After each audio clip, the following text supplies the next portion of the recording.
मेरे गुरुदेव की महिमा बड़ी अद्भुत निराली है। मेरे गुरुदेव की महिमा बड़ी अद्भुत निराली है भर जाती वो सब झोली जो जन्मों से ही खाली है भर जाती वो सब झोली जो जन्मों से ही खाली हैं। यहाँ तम की नहीं सत्ता, यहाँ हर दिन दिवाली है। यहाँ तम की नहीं सत्ता, यहाँ हर दिन दिवाली है। भराया लोक अंतर में, नजर में प्रेम लाली है। मेरे गुरुवर शिव त्रिपुरारी, जिनकी महिमा भारी नजर में छा गए हैं के दिल में समा गए हैं। हो मेरे गुरुवर शिव त्रिपुरारी, जिनकी महिमा भारी नजर में छा गए।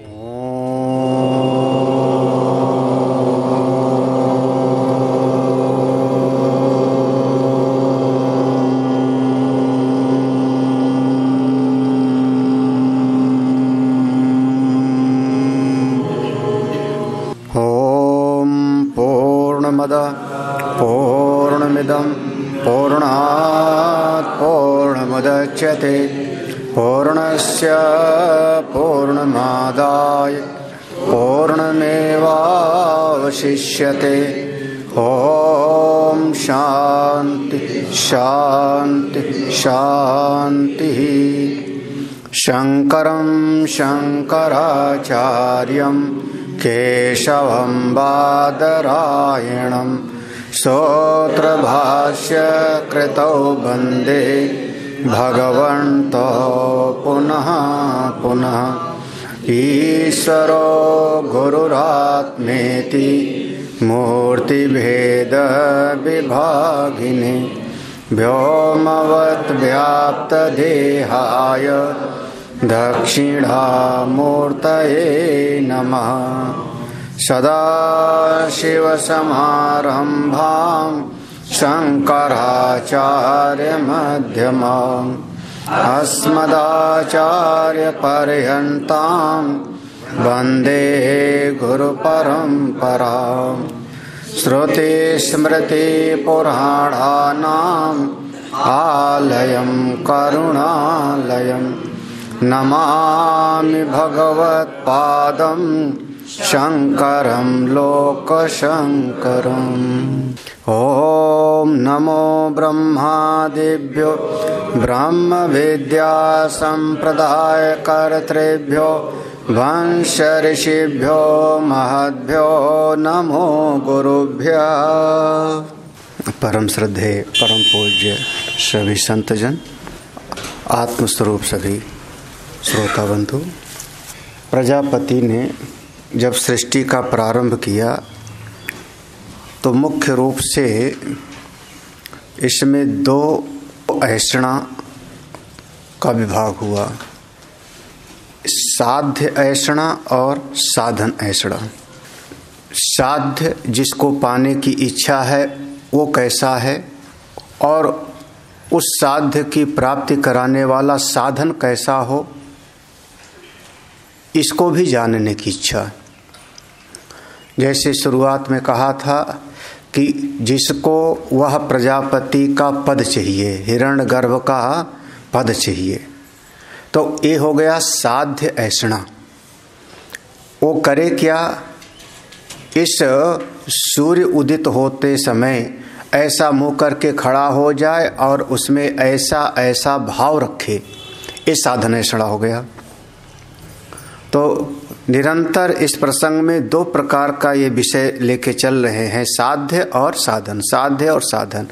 इस प्रकार का साध्य है तो ऐसा साधन, इस प्रकार का साध्य है तो ऐसा साधन।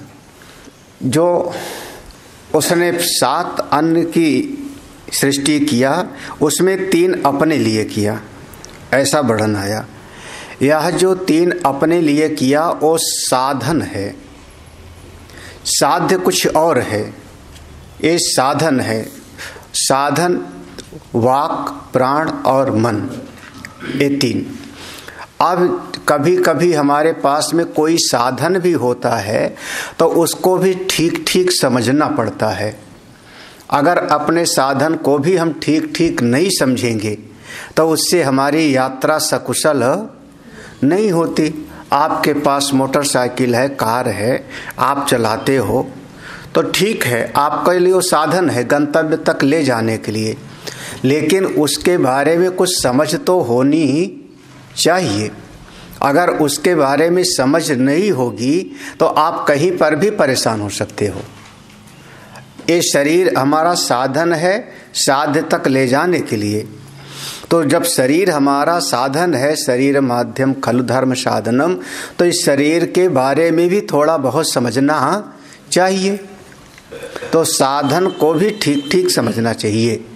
जो 3 साधन के रूप में आया, अपने लिए उसने बनाया, वाक, प्राण और मन, ये तीनों का पहले अध्यात्म स्वरूप क्या है इसका निरूपण कर दिया। मन का अध्यात्म स्वरूप क्या है? आपके भीतर मन है, वो काम, संकल्प, विचिकित्सा, श्रद्धा, अश्रद्धा, धृति, अधृति, ये उसका स्वरूप है। मन होता है तो हमको सब दिखाई पड़ता है, सुनाई पड़ता है। मन नहीं होता तो हमको कुछ दिखाई सुनाई भी नहीं। ये मन का अध्यात्म स्वरूप था। जो वाक है वह सारा का सारा शब्द वाग में प्रतिष्ठित होता है, वाणी में, और सारा जगत जितना है वो सब शब्दमय है, अभिधान स्वरूप है। ये सारा का सारा इसकी जो अर्थ की प्रतीति है आपके भीतर होती है। अर्थ की प्रतीति बाहर नहीं होती, बल्कि वो सब का सब अभिधेय का बोध अपने भीतर होता है। ये वाक का अध्यात्म स्वरूप है। तो वाग का जो बाहर का रूप है शब्द और भीतर का रूप है उसका अभिधेय रूप, ये वाक का अध्यात्म स्वरूप हो गया। जो प्राण था उस प्राण का भी अध्यात्म स्वरूप बता दिया। वो प्राण कैसा है? आपके भीतर ही रह करके और पूरा आपाद तल मस्तक, सिर से नाखून तक वह व्याप्त होकर के प्राण अपान व्यान उदान समान के रूप में कार्य करता रहता है। तो तीनों का आध्यात्मिक स्वरूप बता दिया। फिर उसके बाद तीनों का भौतिक स्वरूप बताया। अध्यात्म रूप और वाक प्राण मन का आदि भौतिक स्वरूप कैसा है, उसमें कई विभाग कर दिया था, कई विभाग किया था, याद होगा तो। तीनों लोक जो है यह कौन है?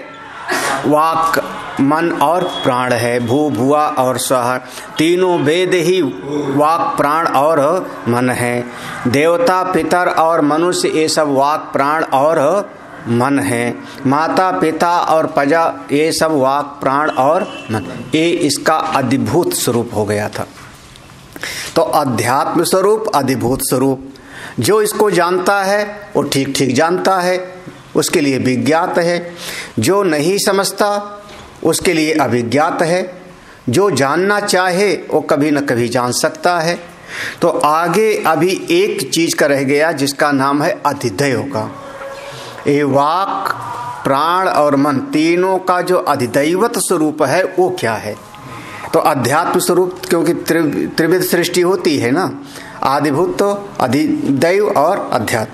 तो अधिध्यात्म और अधिभूत का निरूपण के बाद अब इसके अधिदैव स्वरूप का निरूपण यहाँ से प्रारंभ करते हैं। हम लोग पढ़ते हैं कंडिका को, 11वीं कंडिका थी। तस्यैवाचा पृथिवी शरीरम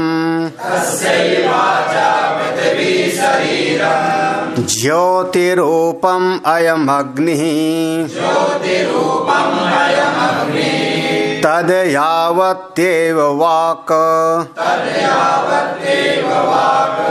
तावती पृथिवी तावानयम अग्निः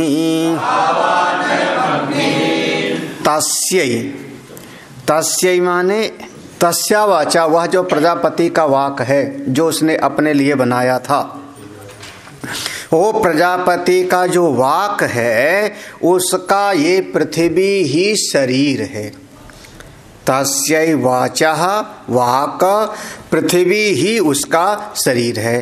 पृथ्वी शरीर माने बाह्य आधार। जैसे दूध रखने के लिए दूध किस में रखा? प्रश्न ये है कि जब आपने जल रखा, दूध रखा, तो उस घड़े की दीवार में रखा कि घड़े के भीतर जो आकाश है उसमें रखा? खाली जगह।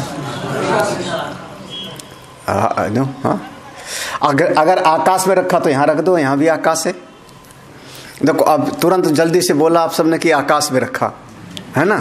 वो घड़े के भीतर जो आकाश है उसके अंदर रखा ना, लेकिन वो घड़े के अंदर की जो खाली जगह है वो बिना किसी आधार के नहीं हो सकता ना। तो वो घड़े की जो दीवार है उसका हो गया आधार। तो दूध के रखने का जो आधार है वो कौन बना? वो घड़े की दीवार बना। और रखा किसमें? आकाश में। आधार हुआ वो दीवार। और आप बैठे कहाँ हो? पृथ्वी पर कि पृथ्वी में जो खाली जगह है आकाश, इसमें कमरे में जो खाली जगह है, कहाँ बैठे हो? आपका शरीर कहाँ बैठा है? पृथ्वी पर कि ये खाली जगह में? कमरे में जो खाली जगह है, पृथ्वी की खाली जगह। अब ऐसे जो है आप लोग और हिसाब लगा दो। तो तस्य वाचा पृथ्वी शरीरम, उसका जो वह पृथ्वी रूपी है वही उसका आधार है, बाह्य आधारा, उसका बाह्य आधार है। अच्छा, तो कहते हैं कारण रूप आधेया अपेक्षया कार्य रूप आधारो। भाई किसी भी कार्य को रखने के लिए कोई ना कोई स्थान चाहिए। तो ये जो शरीर आदि जो है वो कार्य है और इंद्रियां कारण हैं, तो इनको रखने का एक जगह चाहिए, आधार चाहिए। तो उस प्रजापति की वाणी का ये पृथ्वी आधार है, लेकिन ये शरीर हुआ, ये शरीर हो गया। अब ये अपने आप कार्य नहीं कर सकता, तो ज्योति रूपम अयम अग्नि, इसका जो अधिष्ठात्र देव है वाणी का, वो कौन हो गया? अग्नि। हाँ, ये तो बहुत पहले से पढ़ा हुआ है ना। वाणी का वाचो वन्नी, वाणी का अधिष्ठात्र देवता कौन है? अग्नि। तो वो कैसा है? प्रकाश स्वरूप है, ज्योति रूपम। ये विराट अग्नि है। अग्नि केवल आपके चूल्हे की नहीं, पूरे ब्रह्मांड में जो अग्नि व्याप्त है वो आपकी वाणी का अधिष्ठात्र देवता हो रहा है। ज्योति रूपम अयम अग्नि। कितनी है अग्नि? ताद यावतेव वाक् तावती पृथ्वी। जहां तक वाणी जाती है वहां तक पृथ्वी समझना। पृथ्वी माने केवल इतना नहीं, कितना पृथ्वी? गोल गोल सा, जिसके 2/3 हिस्से में जल है। पृथ्वी आप इसको इतना सा समझ रहे हो। हम कह रहे हैं कि पृथ्वी कहां तक है? ताद यावतेव वाक्, जहां तक वाणी जाती है, शब्द की गति जहां तक है वहां तक पृथ्वी है। अच्छा चलो थोड़ा सा समझो। जब पंचीकरणम हुआ तो आकाश ने आधा अपना रख लिया, यही ना। आधा में उसने बांटा। पृथ्वी ने भी अपना आधा रखा, उसमें आधा में 4 हिस्सा करके उसने बांटा। इसके बाद पंचीकरणम हो गया। तो जहां जहां आकाश दिखाई पड़ रहा है उस सारे आकाश में पृथ्वी का 1/8वां हिस्सा है कि नहीं? 1/8वां भाग है ना। तो वो सब जगह है। हाँ, क्योंकि पृथ्वी का लक्षण हमारा क्या है? पृथ्वी गंधवती। तो जहां जहां किसी भी प्रकार का गंध है वहां सर्वत्र पृथ्वी है। तो जहां तक आपकी वाणी जाती है, वाणी किसका गुण हो गया? आकाश का। शब्द आकाश का गुण है। शब्द का उच्चारण करने वाली हो गई वाणी। तो जहां तक आपकी वाणी शब्द का उच्चारण करती है, शब्द जहां तक जाएगा वहां तक पृथ्वी है, पूरा का पूरा व्याप्त है। तो पृथ्वी केवल हम इसको नहीं समझ रहे हैं, हाँ, हमारी दृष्टि बहुत व्यापक है। तद यावत्तेव वाक्, जहां तक वाणी जाती है तावती पृथ्वी। और जहां जहां पृथ्वी होगी, जहां जहां आकाश होगा, तो उसमें अग्नि का भी तो 1/8वां हिस्सा है, तेज का।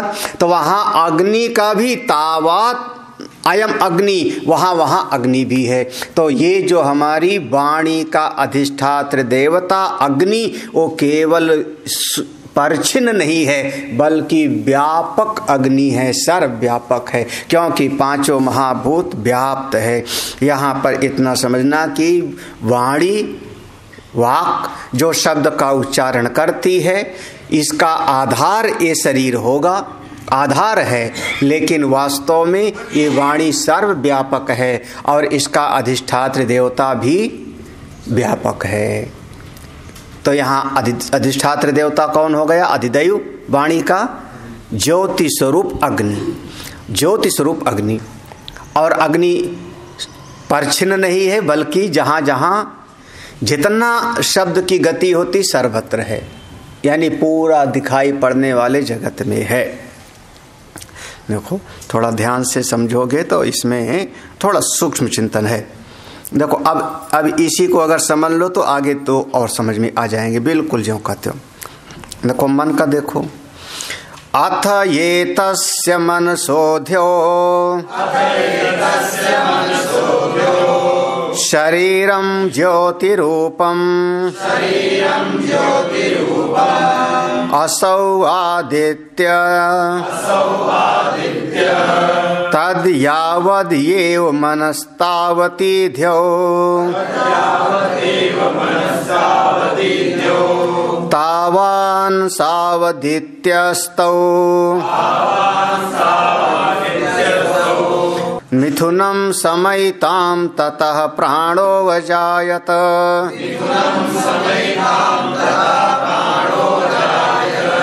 स इंद्र स एषो सपत्नो द्वितीयो वै सपत्नो नास्य सपत्नो भवति य एवं वेद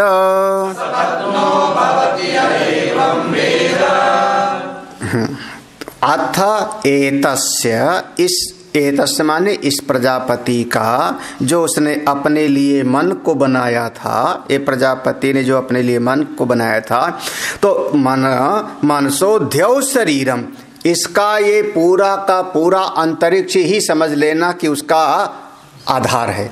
जैसे वहां पर वाक का आधार था पृथ्वी, तो यहाँ पर मन का आधार क्या हो गया? पूरा का पूरा अंतरिक्ष। तो पूरा का पूरा अंतरिक्ष ही इसका आधार हो गया। अब इसमें जो इसका अधिष्ठात्र देवता हो रहा है, पहले वाला समझ लो तो इसको भी समझ में आ जाएगा, आधार हो गया। तो इसका जो अधिष्ठात्र देवता हो रहा है कौन? ज्योति रूपम असौ आदित्य, जो प्रकाश देने वाला प्रकाशमयी जो आदित्य है वही इसका अधिष्ठात्र देव हो गया। मन का अधिष्ठात्र देवता यहाँ पर किसको माना? अब ये अधिदैव जगत में देवलोक हुआ और उसका फिर करण हो जाएगा आदित्य, आदित्य उसका देवता हो गया। हाँ, थोड़ा सा कुछ अलग अलग रहा होगा ना, क्योंकि मनसो देवता सुना है, वो आगे आएगा, वो आगे आएगा। यहाँ समष्टि अंतःकरण समझ लो, क्योंकि यहाँ पर इस तरीके से जो वाक है वो इंद्रियों का उपलक्षण हो गया, जो मन है अंतःकरण का उपलक्षण ले लो और प्राण को अलग ले लिया, तो यही तीन करण रूप में आ गया ना, कार्यकरण संघात में। तो इस प्रकार से तो अथ एतस्य, इस प्रजापति का मनसोध्यो, इसका जो मन का ये जो ध्यो है अंतरिक्ष, वही उसका आधार है, शरीर है। और आदित्य ही, प्रकाश स्वरूप आदित्य ही इसका वह अधिदैव है, वह अधिदैव है। अच्छा, मन कितना बड़ा है? हाँ, ये आदित्य कितना बड़ा है? हमको इतना सूर्य दिखाई पड़ रहा है, हमको लगता है ये सूर्य है। श्रुति क्या करे? यावत येव मनस तावती ध्यौ तावान असौ आदित्य, जितना ये हमारा मन जा सकता है समझना उतना अंतरिक्ष है, और जितना मन जा सकता है उतना अंतरिक्ष है, उतना ही आदित्य है। तीनों में एकता हो रही है। जहां तक मन जाता है वहां तक आदित्य है, हाँ, वहां तक आदित्य है। हाँ, अंतरिक्ष है, तीनों एक हो रहा। समझना, मन की गति, मन सूक्ष्म है, स्थूल चीज स्थूल में चलेगा। एक पशु है तो पृथ्वी पर चलेगा, शरीर है तो पृथ्वी पे चलेगा। मन सूक्ष्म है तो सूक्ष्म जगत में इसका प्रवेश है। हम अपने मन से किसी भी लोक परलोक का चिंतन हम कर सकते हैं।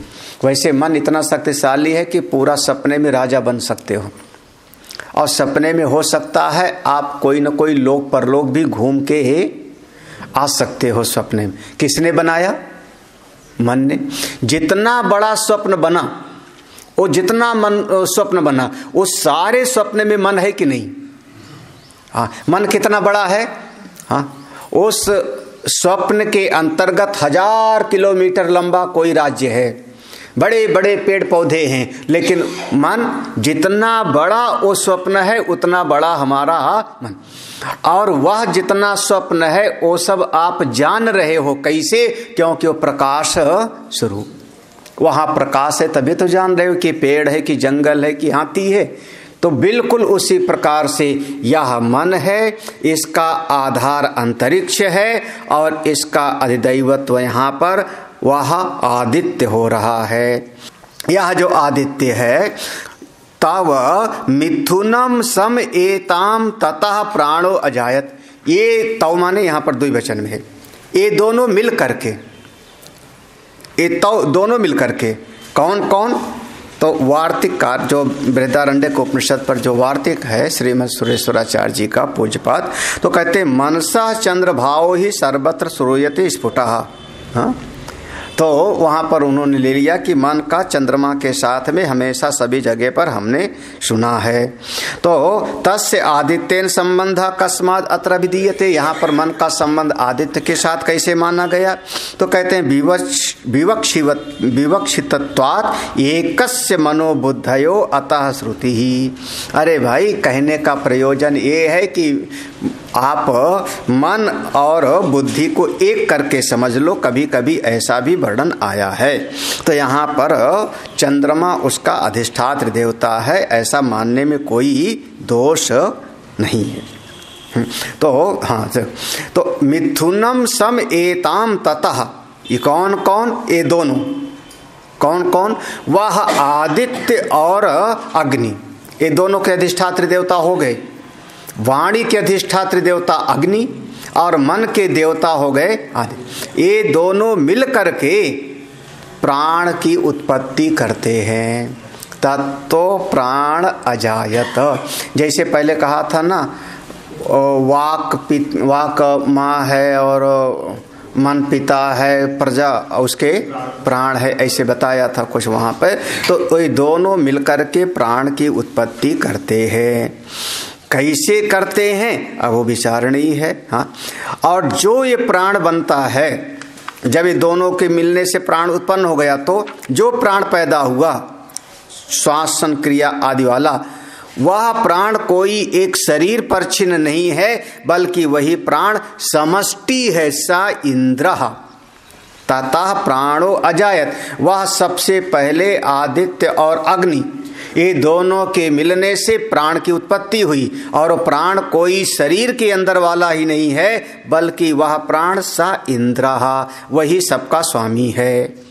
वो सब यहाँ प्राण, यहाँ जो प्राण को कहा गया, ये प्राण माने समष्टि हिरण्यगर्भ स्थान को माना गया। आदित्य माने, आदित्य का अर्थ होगा यहाँ पर वह जो पूर्व की स्मृतियों का प्रकाश हुआ। पूर्व की स्मृतियां उनके चित्त में, मिथुन शब्द पहले भी आया था। पूर्व की जो स्मृतियां आई और साथ ही साथ भीतर कार्य करने का संकल्प हुआ। अग्नि माने तेज, तो कार्य करने की इच्छा, संकल्प, पूर्व की स्मृतियां जब दोनों मिल जाती हैं, तब कौन? प्रजापति कार्य करने लगता है। तो वह समष्टि प्राण कार्य करने लगता है। या कह लो यहाँ पर सोपाधिक ब्रह्म, ये यहाँ पर प्राण को जो है सीधा सीधा परमेश्वर स्थानी माना जाता है।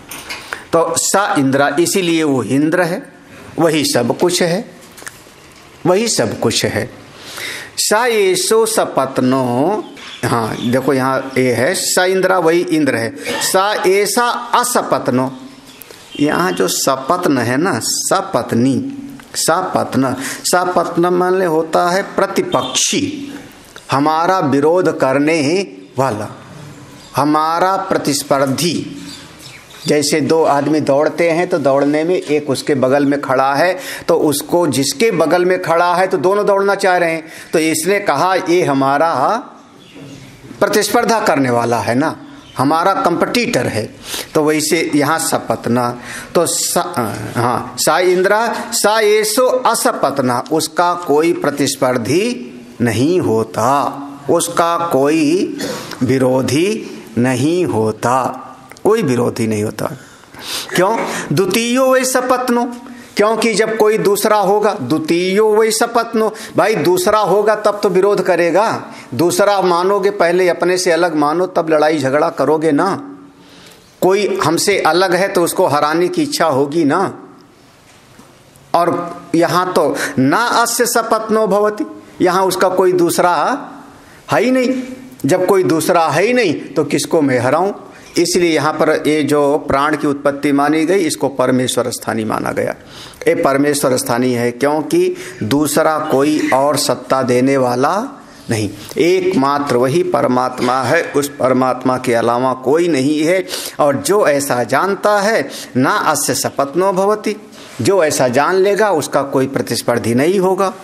क्यों? क्योंकि फिर उसका भी कोई दूसरा रहा ही नहीं, अपने से अलावा कोई पृथक है ही नहीं, तो उसका कोई प्रतिस्पर्धी नहीं, वो अपने स्वरूप में ही रह जाता है। तीसरा और पढ़ लो तो ये प्रसंग हो जाएगा। जो पैदा हुआ यो जाता, वो कौन है? स इंद्र। जो प्राण पैदा हुआ वही स इंद्र। कौन? परमेश्वरो। न केवलम इंद्र, केवल इंद्र नहीं बल्कि कौन है? परमेश्वर। वो परमेश्वर। अच्छा देख लिया, बढ़िया। अगली कंडिका थी, ये अधिदैवत का वर्णन है, सीधा सीधा कह रहे हैं वाक। अब अधिदैवत आप समझना कि पहले कहा था कि दैवी सृष्टि के लिए आपका प्रत्यक्ष प्रमाण नहीं होगा। कौन है? अतीन्द्रिय विषयो वेदा प्रमाण, वहां श्रुति प्रमाण है, जो कहा जाता है वो सब मान लो बस। तीसरा देखो, अथ एतस्य प्राणस्य आपः शरीरं ज्योतिरूपमसौ चन्द्रस्तात् तद्यावनेव प्राणः तावत्या आपः तावानसौ चन्द्रः त एते सर्व एव समाः सर्वे अनन्ता सयोः एतानन्तवतः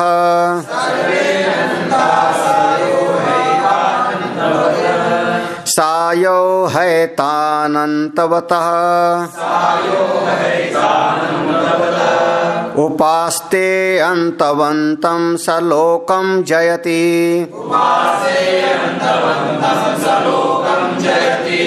अथ यो हैतान अनन्तन उपासते अनंतं स लोकं जयति। अब सप्तान में तीसरा रह गया था प्राण। वो प्राण की उत्पत्ति बता दिया पहले, आदित्य और अग्नि दोनों के संयोग से। आदित्य माने प्रकाश स्वरूप, प्रकाश स्वरूप वहाँ पूर्व की सारी स्मृतियां आई उस हिरण्यगर्भ में, उस प्राण में पूरा का पूरा, तभी तो सृष्टि का प्रारंभ किया। और करने की इच्छा हुई तो वो तेज वाला रजोगुण आदि आया, तो ये जो प्राण उत्पन्न हो गया, ये क्या हुआ? तो कहते हैं अथ एतस्य प्राणस्य आपः शरीरम, यह जल ही उस प्राण का आधार है। जल ही प्राण का अधिदैविक शरीर हुआ, उसका आधार हुआ। फिर ये आधार पर हमने पहले चर्चा कर लिया, वो दूध के रखने का। आकाश में रख रहे हो कि, तो जैसे दोनों चीज है, आकाश भी चाहिए घड़े के अंदर का और उसकी ही दीवाल भी चाहिए। तो वो प्राण का आधार हुआ कौन? यह जल। आपः शरीरम ज्योति रूपम असौ चंद्रः, यह जो उसका अधिदैवत स्वरूप है वो कौन है? वह प्रकाश स्वरूप चंद्रमा है। अब देखना, तीनों में ज्योति स्वरूप माना जा रहा है। वहां पर भी, अग्नि में भी, आदित्य में भी, और यहाँ पर तीनों में प्रकाश स्वरूप माना गया। अब अगर थोड़ा ध्यान से समझो तो एक हो रहा है जड़ और एक हो रहा है चेतन। जो ज्योति स्वरूप हो रहा है, प्रकाश स्वरूप, वो चेतन हो रहा है, और जो उसका आधार बन रहा है शरीर, वो जड़। और इस जड़ चेतन के मिलन से सारा का सारा ब्रह्मांड उत्पन्न हो रहा है। तो हाँ, ज्योति रूपम असौ चंद्र तद यावन येव प्राण। यहाँ पर ये जो प्राण है, तत यावन एव प्राण, ये प्राण कितना बड़ा है, कहाँ तक है, कहाँ तक है? यावन एव, जितने तरह का प्राण है, आपने भेद पढ़ लिया उसके, प्राण, अपान, व्यान, उदान आदि समान, जितने प्रकार का प्राण हो सकता है वो सब का सब तावती अत आपहा, जितना ये प्राण है उतना ही जल भी है। तत यावान एव प्राणा, जितना जहां तक प्राण है वहां वहां पर तावत्य आपहा, वहां वहां जल भी। जल है तो प्राण है, प्राण है तो जल, पूरा का पूरा। जल कहाँ कहाँ है? जल यानी आर्द्रता, जल यानी आकाश में भी कहते हैं आर्द्रता। हाँ, यावन एव प्राण, जितना जहां तक प्राण है तावत्य आपा, वहां तक जल भी है। अच्छा, जहां जहां प्राण है, जल है, तो तावान असौ चंद्र, वहां वहां पर ये चंद्रमा भी है। मतलब तीनों सर्वव्यापक हो गए। अब यहाँ पर अगर ध्यान से समझना तो जल, प्रकाश स्वरूप वह चंद्रमा, प्रकाश स्वरूप चंद्रमा और प्राण, तीनों व्याप्त हो गया इस पूरे ब्रह्मांड में। इसका अधिदैवत रूप, अध्यात्म रूप और अधिभूत रूप सब मिल गया। अधिभूत रूप से समझो तो शरीर हो गया, उसका आधार हो गया, जैसे कहा आपा शरीरम, ये हो गया। अधिदैवत रूप में हो गया आपका ज्योति स्वरूप चंद्रमा, और अध्यात्म रूप में हो गया प्राण, और ये पूरे ब्रह्मांड में व्याप्त हो गया। हाँ देखो, यहाँ पर पूरा हो गया प्रसंग, ये प्रसंग पूरा हो गया। तीनों का, वाक, प्राण, मन और प्राण, तीनों का अधिदैवत रूप हो गया पूरा।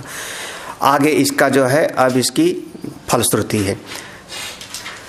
ते एते सर्वएव समा, ते एते, ये तीनों, कौन कौन? वाक, प्राण और मन, ये तीनों सर्वएव समा, ये बिल्कुल समान है, सब जगह पर व्याप्त हैं, सब जगह पर व्याप्त है।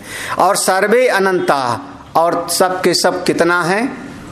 अनंत। अनंत है यानी देश काल वस्तु से अपरिच्छिन्न है, सीमित नहीं है, अनंत है। सर्वे अनंता सा यौ हा एतान अंतवत्ता उपासते, जो इनको सीमित समझ करके, अंत वाला समझ करके उपासना करता है, अंतवंतम सलोकम जयति, वो छोटा सा अंत वाला लोक जीत लेगा। अरे भाई, उसने समझा प्राण कितना, बोले हमारे शरीर में चल रहा है, ये प्राण है। तो कुत्ते के शरीर में कौन चल रहा है? हाँ, वो इंद्र भी श्वास ले रहा है कि नहीं? ओ जो वरुण, कुबेर, लक्ष्मी आदि हैं वो श्वास ले रहे हैं कि नहीं? जो असुर आदि हैं वो भी श्वास ले रहे हैं कि नहीं? तो आप ये कैसे कह रहे हो कि हमारे शरीर? अगर आपने समझा कि नहीं प्राण मेरे शरीर में चल रहा, इतना ही प्राण है, तो आपने अंतवत बहुत सीमित वाले प्राण की उपासना किया, तो आपको जो मिलेगा थोड़ा ही सा मिलेगा। अभी आपने प्राण की व्यापकता को नहीं समझा। मन एक है या अनेक? प्राण, चलो प्राण के लिए कहा, मन एक है या अनेक? एक है, अनेक है। मन एक या अनेक? अगर एक मन है तो जो आपके मन के अंदर बात आवे हमको पता लग जाना चाहिए। जो गुरु जी के मन के भीतर बात है, इस चेले को फिर पता लग जावे, क्योंकि है मन एक। और अगर अनेक है मन तो मन के अनेकत्व में प्रमाण क्या होगा? क्या हुआ? आजकल तुम्हारे सारे प्रश्न खत्म हो गए। बृहदारण्यक में जो है मत, मन एक या अनेक? मन एक है या अनेक? सीधा सीधा है। हाँ, एक ही मन है जी। तो तुम्हारे मन की बात हमको नहीं पता लगती ना, वो मन नहीं होता। हाँ, अभी कहा था, अभी पहले ही आया था, काम, संकल्प, विचिकित्सा, श्रद्धा, लगातार पढ़ रहे हो ना, लगातार पढ़ रहे हो ना। तो एक आदमी के भीतर संशय है और दूसरे आदमी के भीतर विश्वास है। एक आदमी के भीतर कामना है, दूसरे आदमी के भीतर बिल्कुल कुछ नहीं चाहिए। एक आदमी जो है संकल्प विकल्प कर रहा है, काम करूंगा, दूसरा सोया हुआ है। वासनाएं अलग अलग। अब ये बातें मत करो। वहां मन का लक्षण बताया था, ये मन का लक्षण बताया था। कितने थे वहां? 10 कि 11? तो फिर वो मन का लक्षण बताया था। तो मेरा प्रश्न, मन एक है या अनेक? अब विचार करो, आप लोगों पर छोड़ देते हैं। अब देखो, अब वाणी का भी ऐसे हो जाएगा। वाणी एक की अनेक? एक। वाह वाह, एक ही है, शब्द सबके अलग। वाणी एक या अनेक। अब जो अंतवत देखो, हाँ वैसे कह रहे हैं, ते एते सर्वे सर्वेव समा, सब बराबर हैं, सर्वे अनंता, सब अनंत हैं। हाँ, सा यो हा एतान अंतवत उपासते, जो इनको सीमित समझ के उपासना करता है, सीमित समझ के, बस अपने में समझ के उपासना करता है, ते अंतवंतम स लोकम जयति, वो अंत वाला लोक जीतेगा, थोड़ा सा लोक जीतेगा। इतनी की उपासना करेगा तो इतना पाएगा। अथ यौ हा एतान अनंत अनुपासते, जो इसको असीमित समझ करके उपासना करेगा, व्यापक समझ करके इसका चिंतन करेगा कि ये सर्वव्यापक है, सारी सृष्टि में ही व्याप्त है, वो अनंतम सलोकम जयति, वो अनंत लोक को प्राप्त कर लेगा। सीमित दृष्टि वाला सीमित को पाएगा और अनंत दृष्टि वाला अनंत। जैसी दृष्टि वैसे सृष्टि। लो, आपके भीतर जैसी भावना होगी वैसे आपको प्राप्त हो। हाँ? आपने जिसको भी सीमा में समझा। हाँ, इंद्र एक है या अनेक? क्यों? कश्मीर में यज्ञ हुआ, उसने कहा इंद्राय स्वाहा, है ना?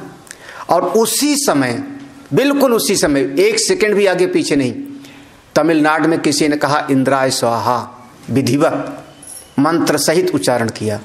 तो इंद्र कहाँ की आहुति लेगा? दोनों जगह कैसे ले लेगा? वो जम्मू में है कि वहाँ तमिलनाडु में है? अब एक है या अनेक? अब इस पर बहुत बड़ा चिंतन है मीमांसा दर्शन में। पूर्व मीमांसा में प्रश्न है, चिंतन है, और एक दृष्टि है। एक दृष्टि है कि हमारी श्रुति की ऋषाएं ही देवता हैं, मंत्र ही देवता हैं, मंत्र ही देवता है। हाँ, कोई देवता का जैसे अलग से हमने कैलेंडर में देख के रूप समझ रखा है कि अमुक देवता ऐसे एक देश में बैठा होगा, वहाँ स्वर्ग में सिंहासन पे बैठा होगा। ये जो हमारी समझ है पौराणिक समझ है, वेद की समझ ऐसी नहीं। मंत्र ही देवता है। हाँ, मंत्र ही देवता। इसलिए जो है, जो अनंत समझेगा, व्यापक समझेगा, अनंत मिलेगा। अब यहाँ से 16 कला की बात आ जाती है। या प्रजापति 16 कलाओं वाला है। कैसे 16 कलाएं हैं? अब यहाँ का प्रसंग थोड़ा सा अलग तरीके का है।